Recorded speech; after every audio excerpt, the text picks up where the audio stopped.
Hello, everyone. Welcome back to Rent-Free History. If you're listening to this episode when it comes out, then you won't really notice that much of a difference in terms of I guess the jump in quality. But the last pretty much 21 episodes that have been uploaded for the past few months since the fall started have all been basically recorded from November 2023 to May 2025. This is actually the first time I'm recording a new episode of this since before I graduated college back in May of last year. And so it might sound a bit different. There was a noticeable quality in some of the podcasts where, because of the studio I was using and because of how it was soundproofed, it wasn't perfect. So you could still hear basically stuff from other sides of the studio and from the TV station that was next to it. You might also notice that there's video. And if you're watching the video, you might be wondering why I'm just not referring to the person that's also on screen with me. But speaking of that studio, I wanted to introduce this episode's guest, also my former boss, and then at one point my former colleague, Crystal Bernardo. Hello. I did not know that. I didn't connect the dots that you had recorded this at Titan Radio. Yeah. Pretty much everyone was at Titan Radio. You can always hear because in the background, there are certain episodes that I'm really upset with because we'll be talking about something really good, and then it's literally just you can hear bum bum bum bum from the live studio. OC News. Yeah. It was either OC News or it was the live recording booth on the other side. And for some reason they just I don't know if it was the way it was soundproofed, but I could always hear something next to it. So it always made me kind of frustrated, but I thought once I move, things will be a bit different. Plus I can record in my room and I won't have to worry about my cat and everything. My cat's outside right now. I think it stopped trying to get in the room. He's a cool little guy though. Yeah, I also realized a minute before starting this that the room that I moved into, because I moved recently, is not completely soundproof. I need to buy something to cover it because it won't close all the way. I heard some traffic just now. Yeah. So I'm hoping I can get rid of that in post. But yeah. So yeah, like I said before, Crystal and I used to work together at Titan TV. Yes, sir. What was your experience like there? Oh, experience question. I loved it. I felt like the first 2 years of my college experience, or maybe first 1.5 years of my college experience, was kind of just go wherever type of feel. But the second I started working at Titan TV, I just started as a freelance camera director or camera operator, and so I was just there maybe once, twice a week. But I was there all the time. So the regular staff members there, mostly Kayla, Willie, shout out Kayla, Willie, I would always bug them just because. And so I feel in a place that was very new to me, and I didn't really find my sense of self yet, I feel like Titan TV was a great place to just be and really figure out. And I learned a lot of cool things with how to make a video, how to direct a video, or it wasn't even a video, it was plain straight up TV production. So Yeah. It was just fun to get real hands-on experience and meet some really great people while I was there. And speaking of making a video, yeah, like me. Actually, I met Kemdi in a class. Yeah. For once, he was there for 1 day, and then That's not true. I was there because I joined that class because I knew if I wanted to, because we had required classes for our major that we had to take, and then in order to take the more video production-esque classes, editing or stuff like that, we had to take this one class called Production 1, where they basically teach you how to well, they didn't really teach us. They were basically just yeah, you should know how to do this already. Yeah.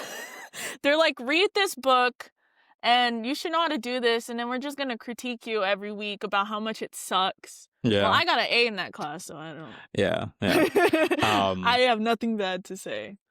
Because I joined it with one of my friends that was also in that class, and then I remember she just like stopped showing up one week, and I was like, "What's happening?" And she's like, "Oh, I forgot to do one of the assignments," and I was like, "Oh, I can help you with it," and she's like, "Nah, I think I'm just gonna leave."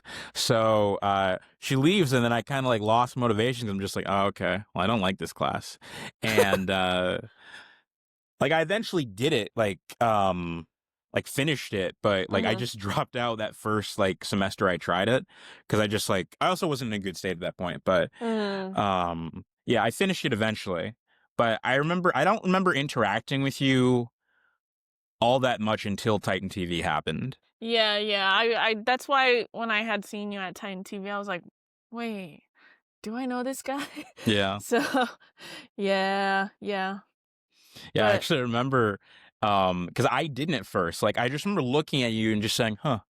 Like, I just like couldn't place your face when I was doing like my anchor audition, and then I think you said something to the degree of just like, "Yeah, we've met each other before." I was like, "Damn, I'm an asshole." no, it was a very short stint, I think. Yeah. And then, yeah, I mean, it was a really hard class. It was a really hard class. So because by the time we started with like 11 people, maybe we ended with like 5. Yeah, So. I straight up remember that first day.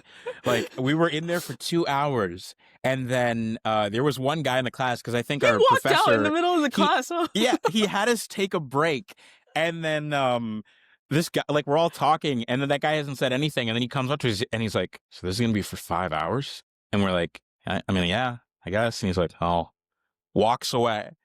I like to think that he just dropped out of college. He just dropped out of college. He was like, "Yeah, like I he was can't just do like, "Yeah, this isn't anymore." for me." He just wanders the earth now. You know what? Good for him. Good for Yeah. him for finding his purpose. Yeah. Speaking of purposes, actually, no, I have no good way to segue this. But speaking of TV production, TV production. You know what else is on TV sometimes? Film. What's on TV? Oh, film on TV. Yeah. And that has to do with our topic today. Movies. Great segue. Great segue. That was a Bikram yoga stretch right there. And we're going to talk about a specific kind of movie. I guess you could call them original movies. We've, the past, like, the 2010s, like that whole kind of decade, we got a lot of IPs, just like recognizable brands. You got your Marvels, your Star Wars, just like all those remakes that came out. And reboot hell. Yeah, reboot hell, basically. And then at the end of the decade, this like little movie comes out, like right as I'm starting college. I think we both started college around the same time. We're both 2019? Well, I was 2020. But I'm assuming you've seen the movie Knives Out? Maybe. Yeah. Yes, I have. And I just want to make sure you can't hear the airplane or whatever that's flying over, right? I just want to make sure that like the noise reduction. Can. Oh, you can? Okay. Yeah. Okay. All right. Well, I hope I can edit that out. Yeah, let's pretend it's not there. Let's pretend it's not there. This episode is a work in progress. I got a tip for you about audio noise. I could tell you about after if you want. Yeah. All right. Where was I going? Oh, right. Knives Out. Anyways, so this whole basically episode is going to be about the movie Knives Out and kind of like reviving the whodunit genre. Especially with the new Knives Out movie that came out recently. Wake Up, Dead Man, yes. Wake Up, Dead Man, a Knives Out mystery. Did you know he didn't want to call it that? Really? Yeah, he actually wanted to call it a Benoit Blanc mystery. Like after Knives Out, he wanted to kind of make that the them all chain. Different. Yeah. But apparently Netflix wants to push it as just Knives Out. But are there any does anyone are there knives in the movie? There's like a priest. And in the second one, there's like exploding onions. Is it glass? I'm assuming, right? Because okay, Glass onion. Yeah. okay, yeah, But there's no knives. okay, no knives. So, oh, okay, so false advertising, I guess. Anyways, Yeah. so this. Oh, I got a cough. Give me a sec. I'm just gonna mute myself. I actually have no idea how to mute myself on this. Oh wait, there we go. You can't mute while recording. Oh, you can mute while recording. Yeah, this is all work in progress. There we go. I'm going to do a shit ton of editing for this. Also, this will probably be the first explicit episode that I do, because I think I've sworn like 5 times already. Hell so, yeah! Yeah. Cuss I guess the words! kiddies won't be listening to this one. Rated PG-13! PG-13. But yeah, I wanted to talk about Knives Up and how, like, I thought it was going to kind of like revive like that whole whodunit and like original film idea kind of IP thing, and it really seemed to change. It really seemed to not do that. It really just seemed to like make more Knives Out movies, to be honest. Yeah.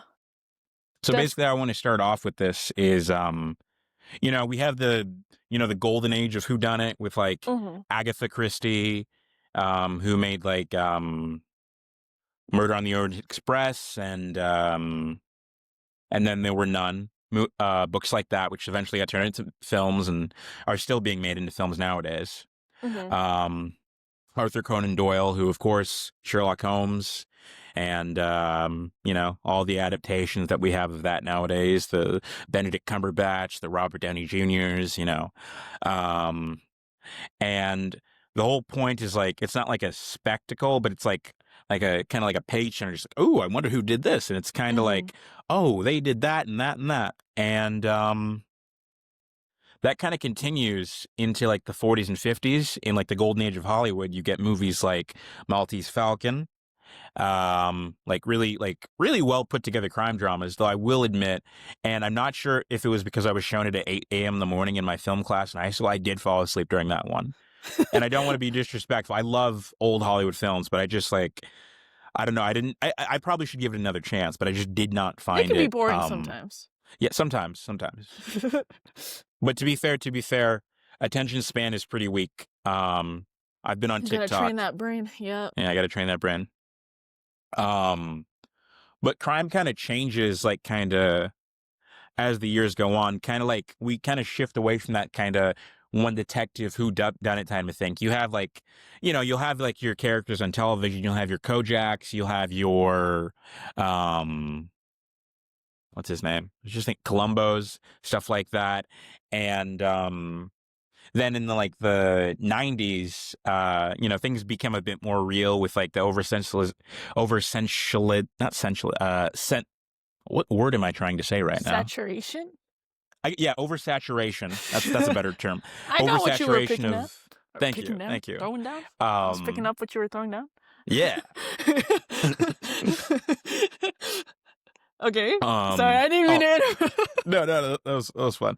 The oversaturation of like, the 24-hour news networks that are airing all these like crime stories, because first you get the big OJ case, and then Menendez brothers, everything like that, and everything seems a bit more real. You see it in movies too, where they're going away from like the over-the-top horror movies, and then you get stuff like Scream. And Final Destination, where things seem like, oh my god, like, and then you have like more like world events, and crime seems to be a bit more like gritty and procedural, and television movies are absorbing the genre, and around the same time, like the mystery movies are kind of like they're either one of two ways. They're either like kind of like ironic and like kind of like a parody. You have like in the 80s, you've got the Clue movie that people didn't like at the time, mainly because of the multiple different endings. Which, nowadays, like we all know that like you didn't like it this way, but it also could have gone this way. But it literally was not like that when it originally was in theaters. They would literally just like have like different like endings, one different ending play in like a different like area. And then people just like, they thought that would be a cool thing. And it does sound like a cool thing, but it just like, at the time, nobody nobody really cared. And there was no way to discuss it because it was, the 80s and no World Wide Web. So, I feel like that's yeah. a big way to cause a Mandela effect. 100%. 100%. Very much a Berenstein Bears type of thing. Yeah.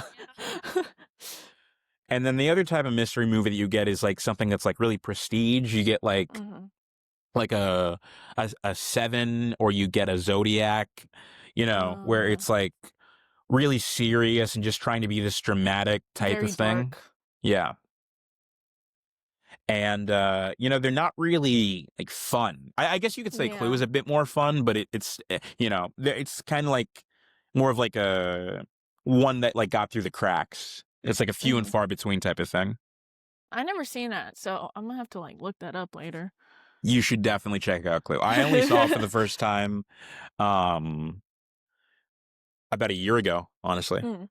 Yeah, wow. It's really good. It has a lot of like really good like old Hollywood people, like the guy who played Doc Brown, blanking on it, Christopher Lloyd is in that movie. A lot of really good Tim Curry. Yeah, really good actors in that movie. Okay. But yeah, I feel like also, since you're talking in the topic of things that kind of have that mystery kind of crime solving vibe, we also have those like procedural, like cop or FBI shows where they're just like, it's kind of a rinse and repeat. That's honestly why I couldn't finish Criminal Minds. Like, I love Criminal Minds. Like for a little bit, I was like, I could not stop watching it, and then all of a sudden I was like, I'm gonna stop watching this, because it was like the same thing over and over again. It's like you have pretty much you have the beginning where they use a formula. You have the beginning where they show what crime has been committed. The cops come. The cops figure out like, oh, where do we find this? Blah blah blah blah blah, and then they find them. That's it. Yeah.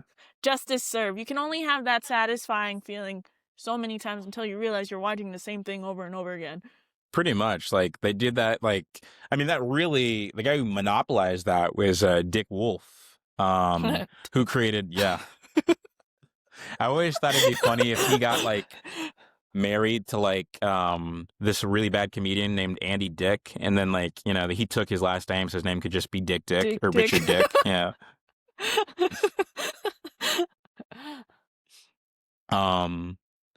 Where was I? Oh yeah, so Law and Order, of course, and then Law and Order Spectral Victims Unit, Law and Order Criminal Intent, Law and Order Trial by Jury, Law and Order starring me.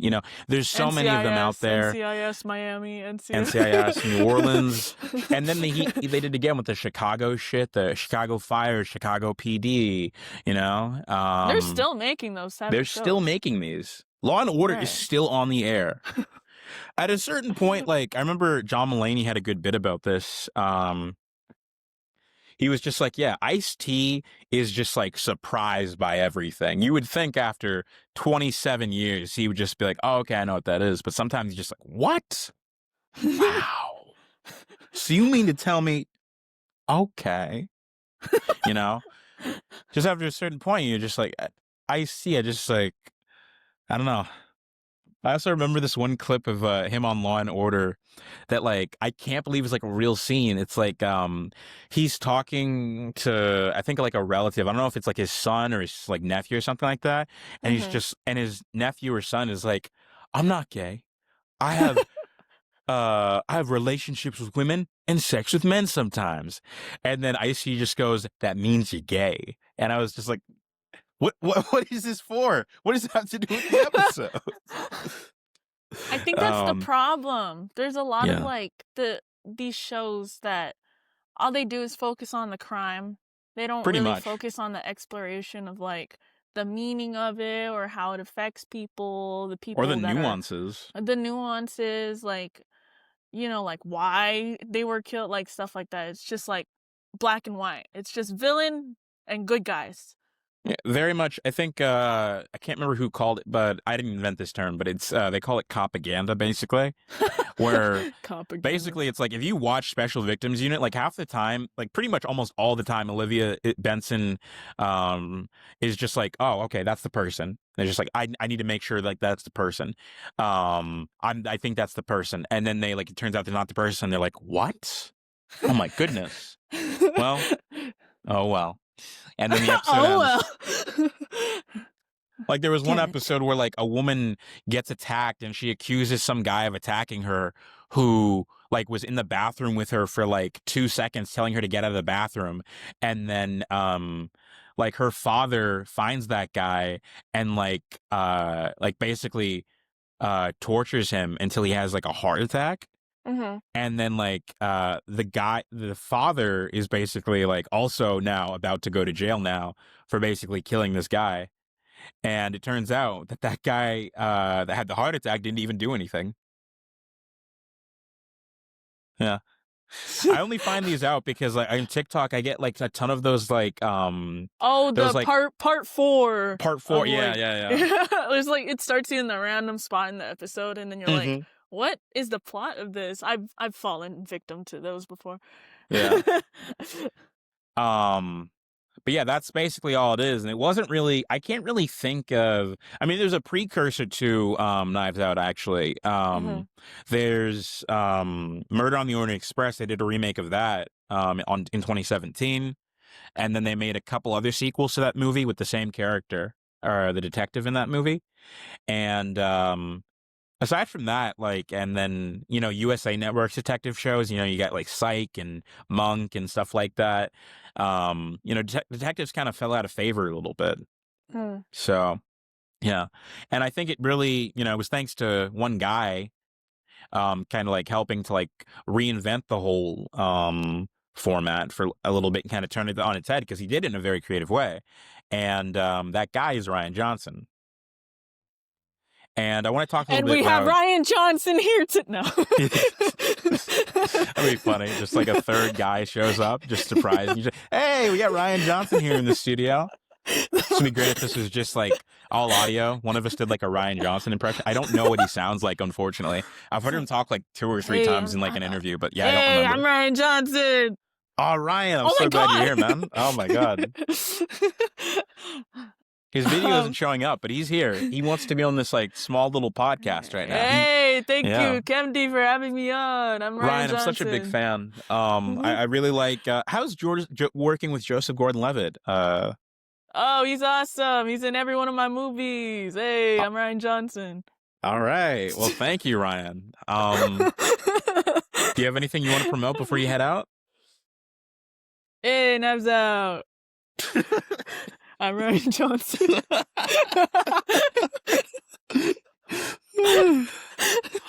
That's not what he sounds like. But yeah. I've been watching some like video clips ever since I was talking to Kemdi about how I wanted to talk about Knives Out, and I had rewatched it and I was like, damn, this shit is good. So he doesn't actually talk like that, just to let you guys know. Oh, yeah. In case we were confused. In case you guys actually thought Rian Johnson was on the pod. He unfortunately is not. But now no, it's okay. But we do have Joseph Gordon-Levitt now. I'm Joseph Gordon-Levitt. We're having a 10 Things I Hate About You reunion. We got Julia Stiles. We got Larissa Lanik. Yeah, we just got them all.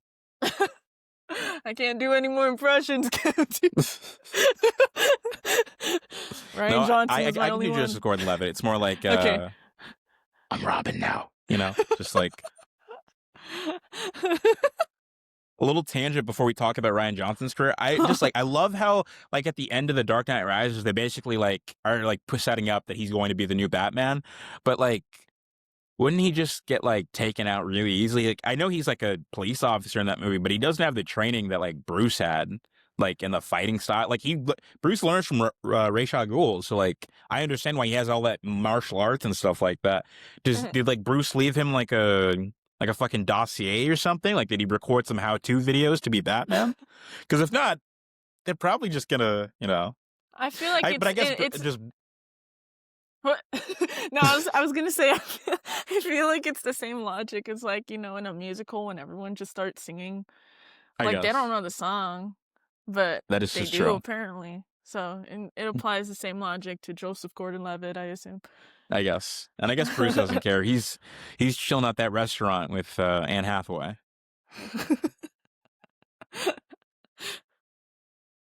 But anyways, back to Rian Johnson. So Rian Johnson, director. I think most people know him best for Star Wars. probably Star Wars now, but before that he did a lot of really good independent, or not independent, but just kind of like original films. Like his career started with Brick, a Joseph Gordon-Levitt movie. Actually, it was, and that probably was a really good. I can't believe I didn't include that as a precursor, because that was probably a good sign of like where things were going to go Knives Out wise, because that is a detective story, but it's told from like the high schooler's perspective. And it's really good. It even does that like whole thing where like he manages to make that whole like, I was driving into town, No. 6:30 p.m. close to rush hour. You know, that kind of narration the detectives do. Yeah. And he manages to make it like actually good. I really like it in that movie. It's a really good movie. He directed that. He directed Brothers Bloom, which had I think Adrian Brody in it. He directed Looper. That time travel movie, which also has Joseph Gordon-Levitt in it as the young version of Bruce Willis. And he also directed a couple episodes of Breaking Bad that people really like. And he got offered Star Wars when Disney bought Star Wars. So he got to write and direct episode 8, which, you know, some people saw as a bit controversial. Was that the one where Leia was just kind of floating in space? Yes. Okay. I kind of blocked all the Star Wars sequels out of my brain. So. Yeah, I actually haven't watched any of them since they came out. Yeah, after Rise of Skywalker, after seeing that, I was like, I'm going to go watch the original movies.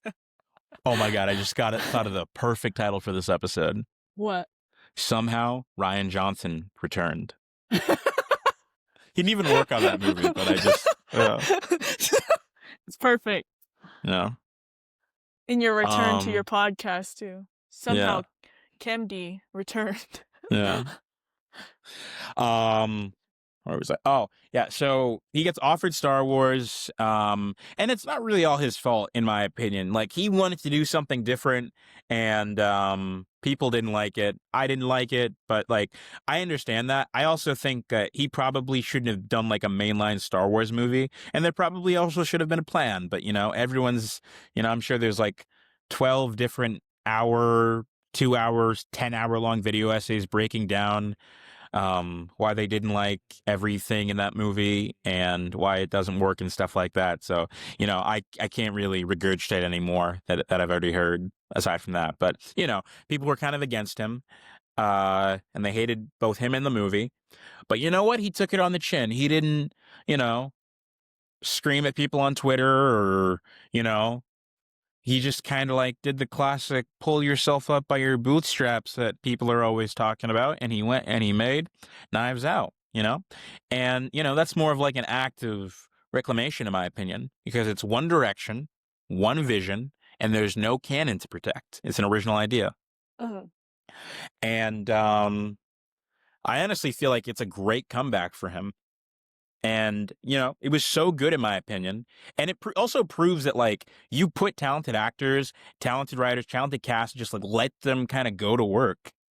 They will make you, like, good shit. So, yeah.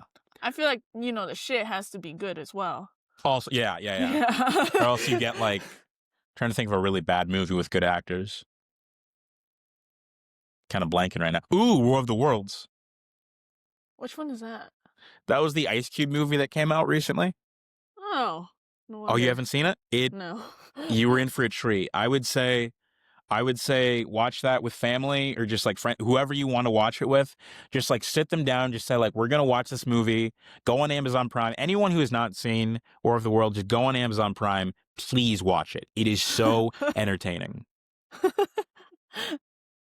It is one of the worst acted movies I've ever seen. Worst acted or worst good acted? actor, It's just bad like, story? Honestly, there's a couple of good actors in that movie, but like for the most part, it's just pretty bad altogether. It's kind of like one of those Screen Life things where they like the whole thing takes place like on like Zoom or in this case Microsoft Teams in that movie. It's kind of like Searching, that John Chu movie, but really bad. Like the entire thing takes place on Teams, but it's basically like aliens invade, and Ice Cube is like part of the NSA. And it was recorded during COVID, which is why it's all on Zoom. Like they're having all these Zoom calls and stuff like that. Wait, John Chu did Searching? Yeah, was it John Chu? No, who am I? Cho. Sorry, John Cho. Oh, okay. I was like, the director of Wicked did that movie? Yeah. Whoa. No. John Cho, sorry. American Pie, not Wicked.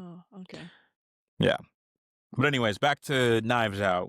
This is why I like having like I need guests or stuff like that, because I just like I get off topic so easily. So easily. Well, but you anyways, picked the wrong guest to help you with that. Me too. So the Knives Out. best, not Knives Out. The best thing about Knives Out is probably what they do in terms of breaking the rules of like the mystery, because the whole movie is like mystery format. Like before, it was just like a whodunit type of thing, and it's just like oh, okay, this is happening. What happens as a result, shit like that, and then we find out at the end what happened, like who done it.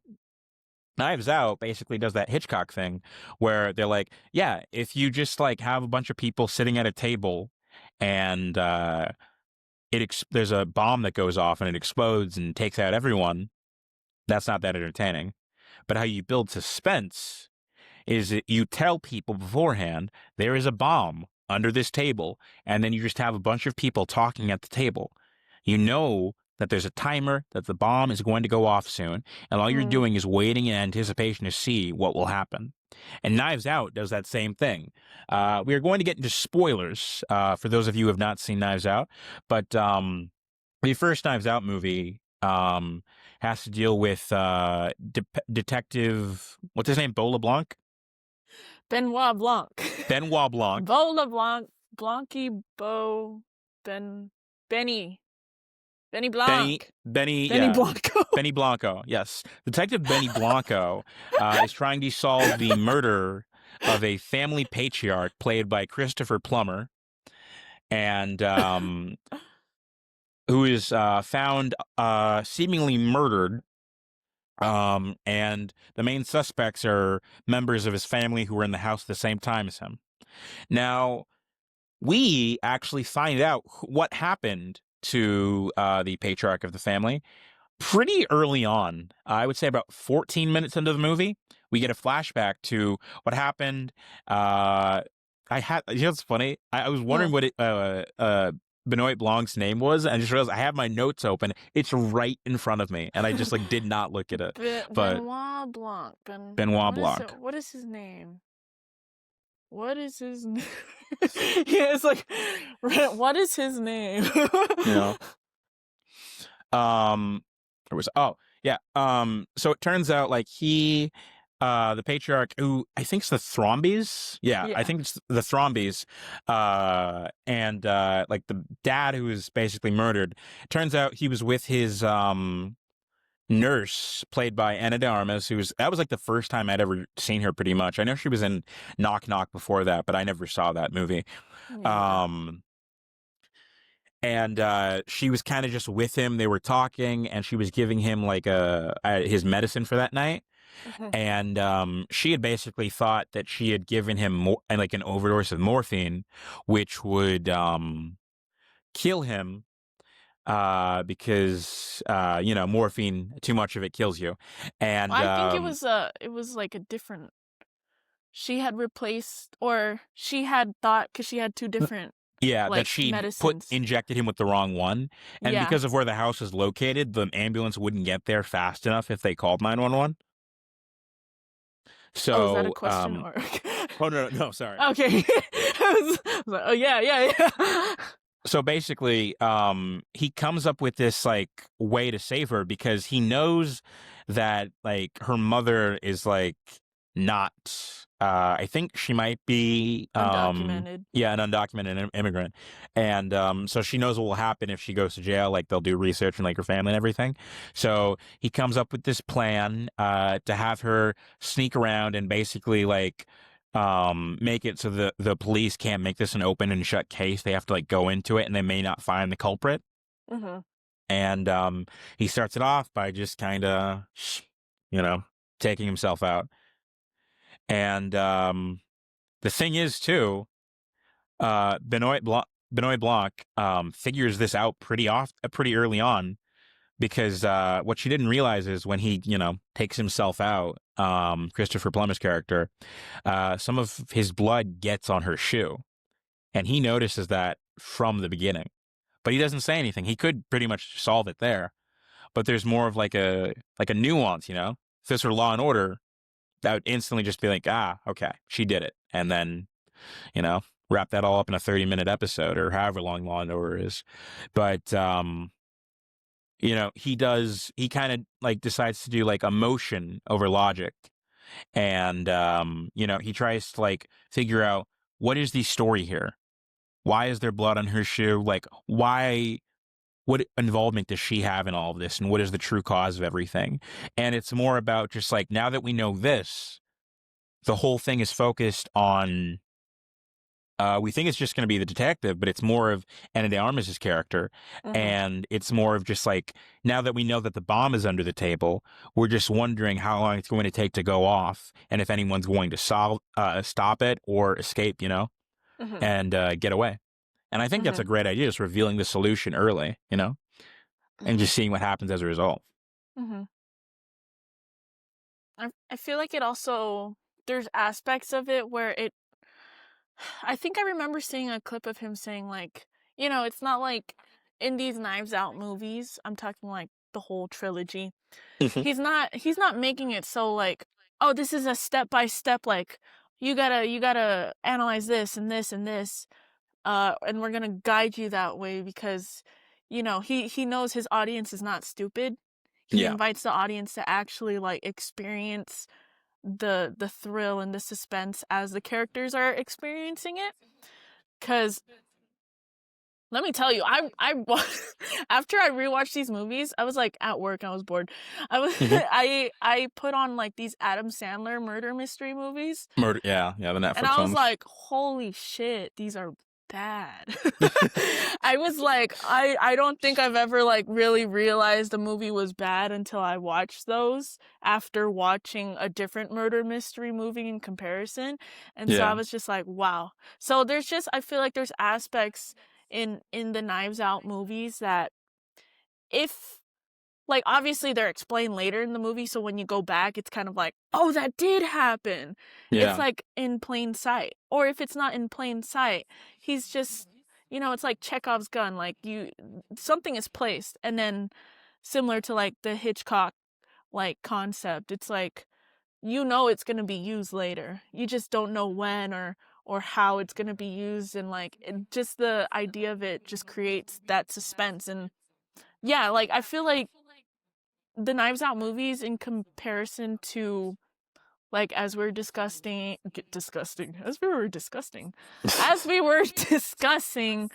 like the crime shows and like these really dark murder mysteries like Zodiac, there's just like, the first thing I wrote when I was rewatching this, and the first and only thing I wrote when I was rewatching the first movie, and then I just kind of lost track in the movie and didn't write anything else, but I wrote whimsical.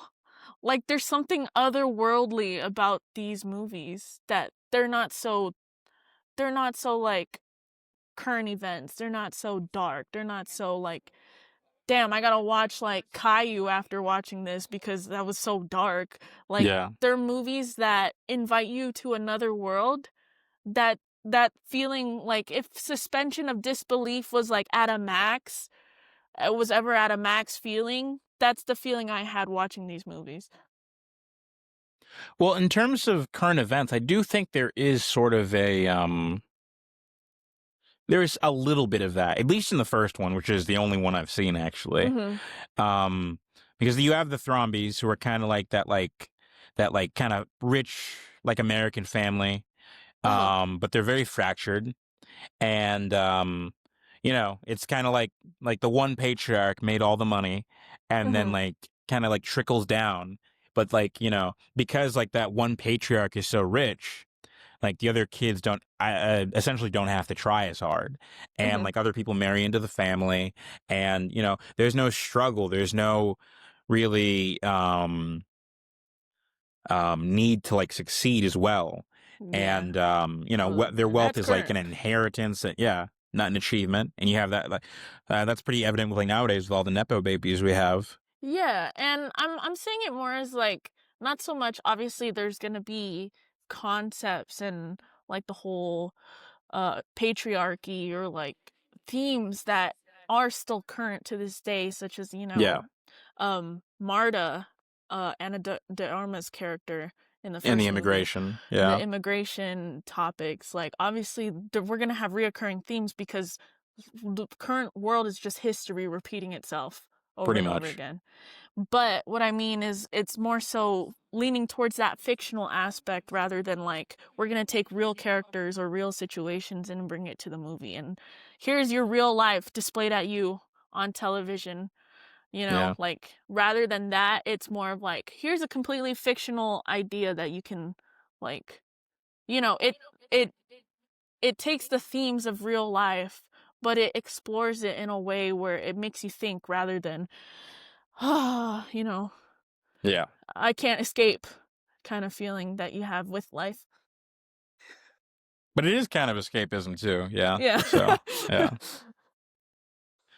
And another thing I think this movie did really well is just like and I think that like the sequels kind of failed in a way, was just like kind of bringing back that mid-budget adult film.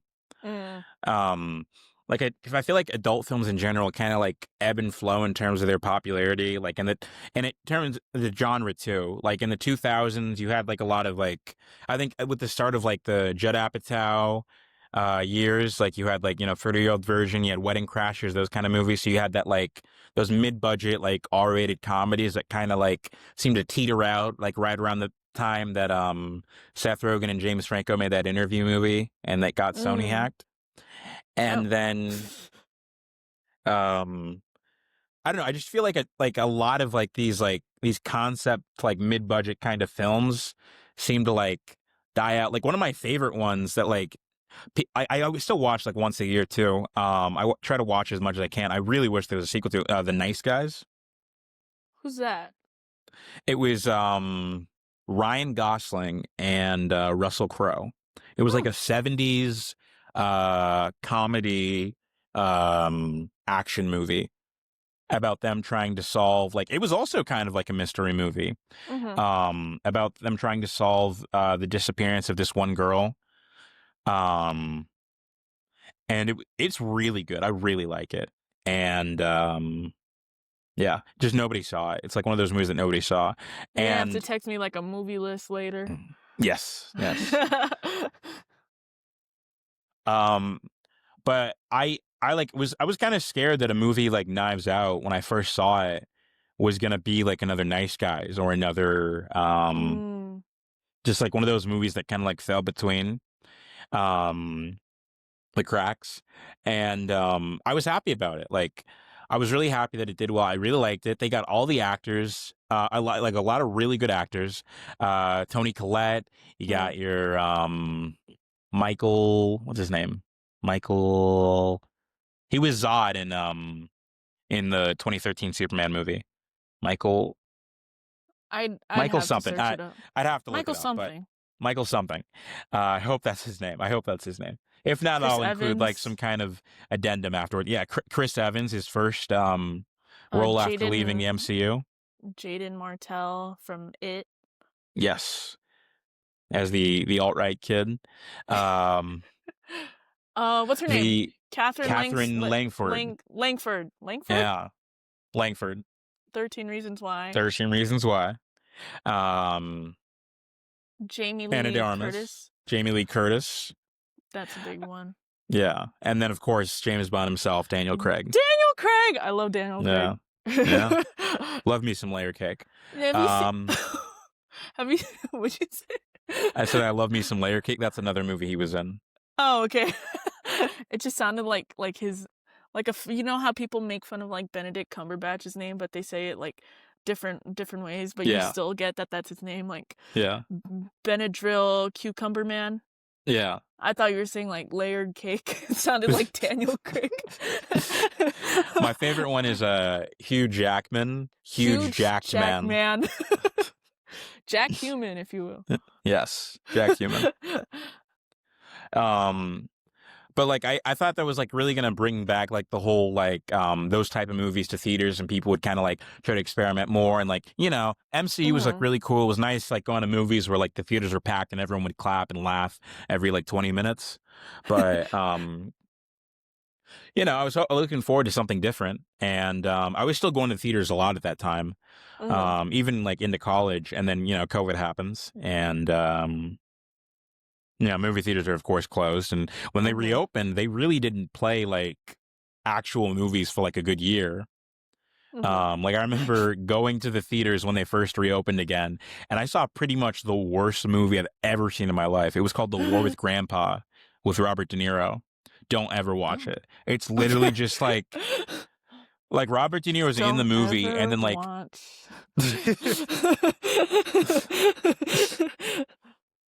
and he's like I think he's moving into the house because I don't even remember why, but like he's taking his grandson, like a room his grandson wanted, and he's moving in with like his kid and their kids and everything, and the grandson just fucking hates Robert De Niro for no reason, and he just starts doing stuff to fuck with him. He's like, I'm gonna have a war with you, and like Robert De Niro is like, okay, what?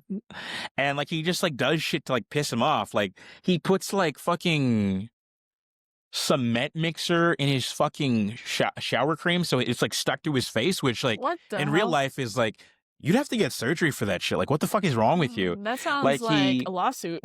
Yeah. The most heartless thing that the kid does in the movie is he like there's this like old song that like he has on like vinyl that Robert De Niro likes to listen to remind him of his like his dead wife, and the kid like does something to make him like break the record on accident, and I'm just like, bro, I'm like, I don't like hitting people, but like I'm like putting hands on that kid. Yeah. Like the police come, that's like, you know, that's like at least a crime. Like that's in the heat of the moment. You're gonna get lesser off for that, so that's fine. But yeah, I just like, and then like movies came back, and it wasn't the same because they started like coming onto like streaming even faster. And, you know, I really hope the theaters don't die out, but like, you know, Knives Out, like, you know, that's not going to be in the sequels, like weren't in theaters anytime soon. Cause I think like right after Knives Out did well, and like around 2020, they're like, yeah, we're going to be making sequels. And then Netflix bought the rights. And then, you know, Glass Onion and what's the other one? Wake Up Dead Man, both aired on Netflix. Do they have any of the other same characters, or is it just Benoit Blanc? But no, goddamn. Let me just look. Let me just look right now. It's right here. Benoit Blanc. Benoit Is it Blanc? just him? Yeah, Blanc. Let's just say Blanc. Let's say Blanc. It's every movie has a different ensemble cast, but he is the detective the only recurring in every movie. Yeah. Okay. Yeah, and that's why I wanted to say, yeah, Benny Blanco. Yeah, I'm just gonna say Benny Blanco from now on. But Knives Out kind of feels like a little singular in a way. Like you want to like believe that like, you know, original ideas are coming back. Like look at like last year we had Sinners, we had Weapons. Ooh, that was good. That was good. But then like I think there was honestly a good mix. You had Sinners, Weapons, but then you also had like returning IPs. You had the new Superman movie come in. You had that was a good movie too. Yes, the Final Destination movie that was also amazing. I don't know if you saw that one. I did. It was so good. It was so good. I did not expect that. I honestly think they're all good except the fourth one. There's like Which the one's that one? first three. The first one's the airplane one. The Yeah. second one is the car crash highway one. Uh-huh. The third one is the roller coaster one with Mary Elizabeth Winstead. Uh-huh. The Oh. fourth one is the worst one. I don't know why. I guess they were expecting it to be the last one, but they called it not Final Destination 4. They called it The Final Destination. Is And that I guess the one like with the racetrack? yes. Oh, I watched that one recently, actually. That is And so it funny. also doesn't work because it was around the time 3D was coming back. So they do a lot of things you notice. Like, I bet that would look. Oh. Yeah. It would be all up in your face. And then the fifth one is the best one. I don't know if you've seen it, but I won't spoil it. But it connects like all of them together, basically. Wait, what's the cause of death? Just name the cause of death for everyone. Or not, like the main event. The fifth one, the main event is the bus and the highway collapsing. Oh, like, okay, just, yes. Yeah. With the poles? Mm-hmm. Okay, I've seen that one. Yeah. But yeah, this new one is just like it connects all of them like further, and it's just Whoa. like there's the twist that they did is like just like eat your heart out, M. Night Shyamalan. That's a twist right there. It is such a good idea. Like, oh my God. Whoever pitched that movie, like, so good. It was so good. No wonder they made another one after like years. Yeah. Okay. Add that to the list. Yeah. So I do think that, like, you know, there was a good mix that this year, and I hope there continues to be, but it just like it feels like theaters are still kind of like still dying out. I think COVID like was a big hit to them, and I don't know if things will go back to the way they were, especially with the whole Netflix buying what's it called? What Warner Bros, which is also really sad to see. Yeah, I was like, because I know the everything's CEO gonna be a basically. Netflix movie. Yeah, Netflix. There was some guy who made a parody of that, like a video on TikTok about like it was like a skit, like what movie Like, intros you are see going to be all like the- nowadays. yeah. Yeah, and it's just like boom, like the Netflix, and then like the Warner Brothers thing, and then Paramount, and then like just like every company. It's just like, oh yeah, I forgot they're all one now. But yeah, I really would like to see something.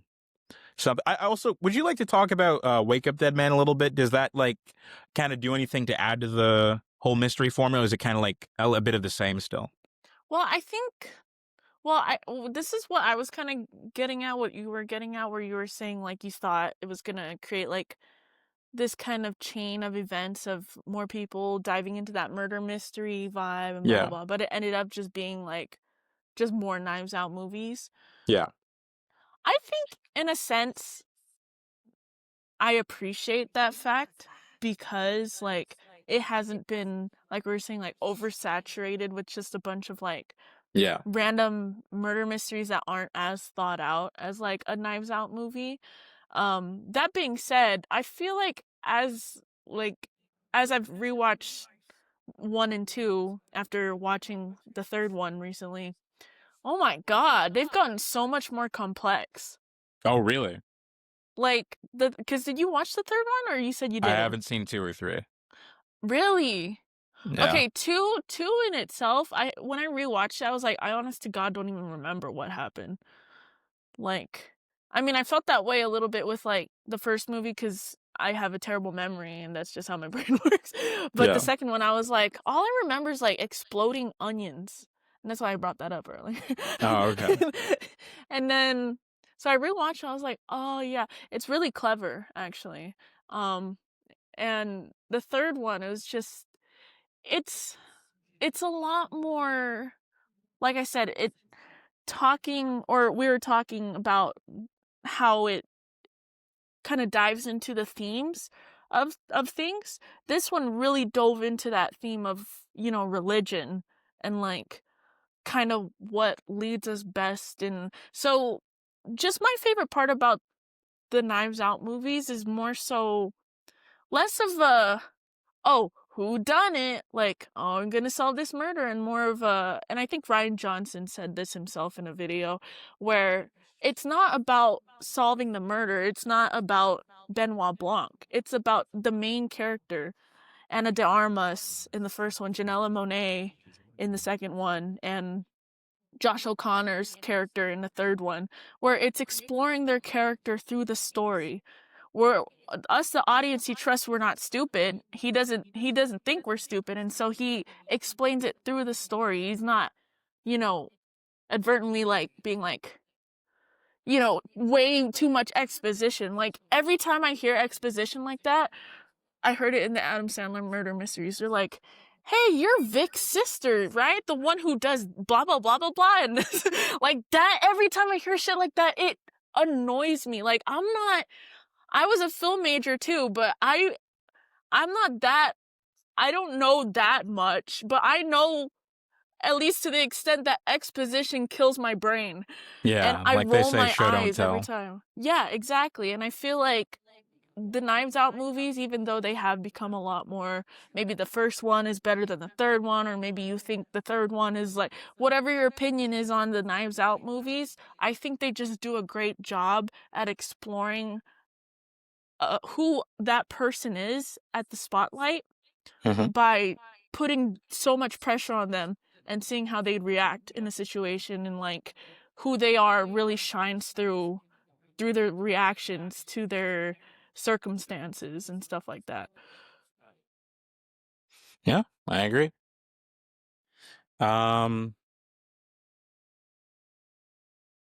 You can't segue. Yeah. No, those are just all the notes I had. Yeah, I think we're good for. I think that was a good little discussion on Knives Out. Yeah, yeah. I like them. I like them. Yeah, I can't wait to see what Rian Johnson has next, honestly. Like, probably Knives Out 4. Knives Out 4, most likely. Yeah, maybe you were talking about religion for the last one. I was thinking, what if Knives Out 4 is like a period piece? Like, it's just like he comes up to see in like the Jesus times, and he like sees like a cross. Like, he's just smoking a cigarette though. And he's like, so what? I can't do a New Orleans accent. He's like, what happened here? And there's like a Jewish guy and like a Roman guy, and there's like, so who killed Jesus? And like the main character is like, I don't know, like Matthew, Mark, Luke, and John, and something like that. And then maybe like Judas is like Anna de Armas' character. And he's just like, I don't know, man. I don't know. Yeah, I don't know. That was about it. But I don't know. Yeah. Honestly, like when you were saying the first couple words, I was like, I feel like that already happened in the third movie.